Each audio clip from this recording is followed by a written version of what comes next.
ရိတများအားလုံးပဲမင်္ဂလာပါရှင်။တရုတ်ဆောင်ဖြူဖြူထွေးနဲ့အိမ်မှာအဖမ်းခံရတဲ့ဆိုတဲ့တန်လေးကိုတင်ဆက်ပေးချင်ပါတယ်။ပရိသတ်တွေရဲ့အချစ်တော်လူရှင်တော်မလေးတရုတ်ဆောင်ဖြူဖြူထွေးကိုစက်ကောင်စီကနေအိမ်မှာပဲလာရောက်ဖမ်းဆီးသွားခဲ့တဲ့ဆိုတဲ့တဲ့တွေထွက်ပေါ်လာလို့လူမှုကွန်ရက်ပေါ်မှာတော်လေးကိုကြရက်ရိုက်ခတ်သွားခဲ့ရပါတယ်။ဖြစ်စဉ်ကတော့ဖြူဖြူထွေးကစက်ကောင်စီကိုတရောထားတဲ့ဟာတာဗီဒီယိုတစ်ခုကိုသူမရဲ့လူမှုကွန်ရက်စာမျက်နှာပေါ်မှာတင်ခဲ့မိတာကြောင့်ဖြစ်တယ်လို့သိရှိရပါတယ်။အဲ့ဒီဗီဒီယိုဖိုင်တွေကြောင့်ပဲစက်ကောင်စီဘက်က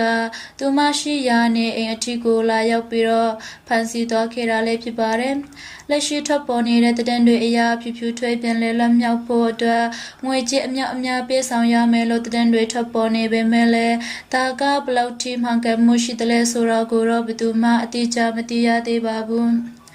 သူမရဲ့အခြေအနေနဲ့ပတ်သက်ပြီးတော့တည်ကြတဲ့တဲ့အချက်လက်တွေကိုတော့ဆက်လက်စုံစမ်းနေဆဲပဲဖြစ်ပါတယ်။ပရိသတ်တွေကိုအမြဲတမ်းပျော်ရွှင်အောင်လုပ်ပေးခဲ့တဲ့ဖြူဖြူထွေးတရားပေးအန်ဒီရဲ့ကန်ကန်နဲ့အမြင့်ဆုံးပြန်လည်လွတ်မြောက်လာနိုင်ဖို့အတွက်လည်းပရိသတ်ကြီးအားလုံးကဝိုင်းဝိုင်းပြီးတော့ဆုတောင်းပေးကြပါအောင်ရှင်။ဟုတ်ကဲ့ပါပရိသတ်တွေအတွက်လည်းသတင်းလေးကိုမျှဝေပေးလိုက်ရပါတယ်။ comment ထဲမှာလည်းဆုတောင်းစကားလေးတွေရေးသွားခဲ့ဖို့တိုက်တွန်းလိုက်ပါတယ်ရှင်။